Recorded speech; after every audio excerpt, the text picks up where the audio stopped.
Okay, so I think it's going to be another pretty short video today.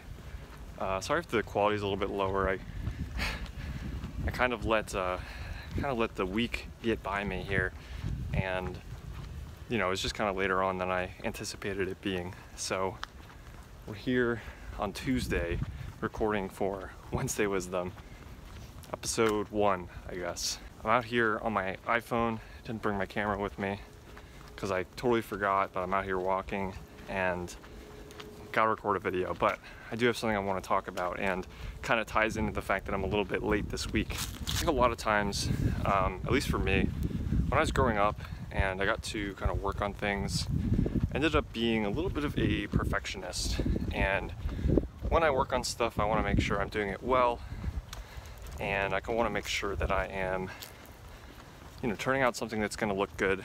And that applies to video making, applies to poker, applies to everything. Wanting perfection doesn't always equal perfection, and it kind of leads to a stagnation where if you're actually going to keep going, working on something in a meaningful way, you need to put it out eventually. You need to finish it, wrap it up.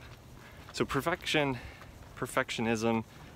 can kind of be a very nebulous thing, and it can actually turn into something that prevents you from progressing, prevents you from moving forward, prevents you from actually putting out some kind of a product.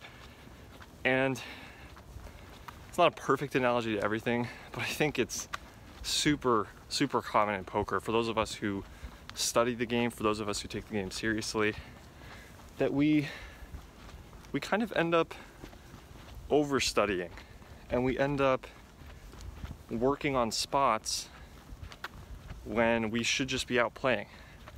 Now, if you're still working on fundamentals, if you're still sort of getting started in the game, if you're still basically a beginner or even kind of like intermediate, but you have a lot of big leaks, yeah, study is really important, and you should be studying at all points in your game.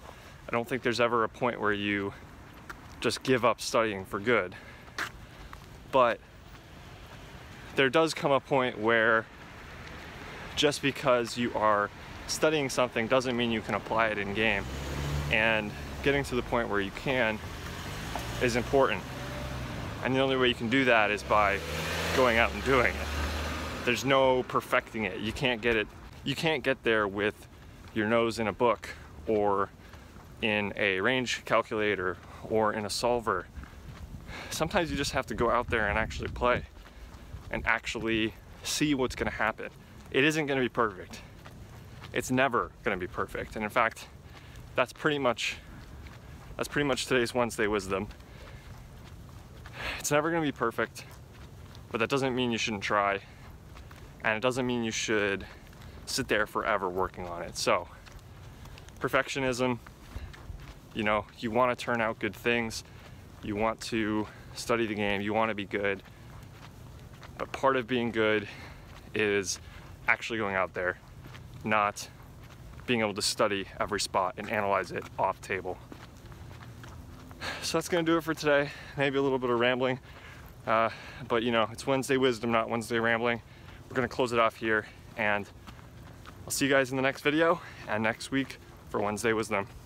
Okay, so I've been meaning to get a haircut for like forever, and I was gonna do it today, just didn't work out, and I'm feeling it. I'm really feeling it. But okay, we're gonna power through. What did work out today was I finally went and checked my PO box. No idea how long this has been in here, but that's where you can send me mail. Anyway, we're gonna see really quick what's in here. That's all that was in there other than junk, so yeah, let's just see what it is. Wow. This is a really big, really long letter. So I'm not gonna read all of this, but Brandon Buglio, thanks for the letter, man. Been a subscriber and a watcher. Enjoy your analysis, blah, blah, blah. Not blah, blah, blah. I am actually gonna completely read this. Anyway, give him a shout out. Shout out to Brandon. Thanks for the letter, man. I will give this a proper read and get back to you about it. But for the rest of you guys, that's probably gonna be the end of the video. enjoy this blooper of me not knowing how to say range calculator or solver. With your nose in range solver.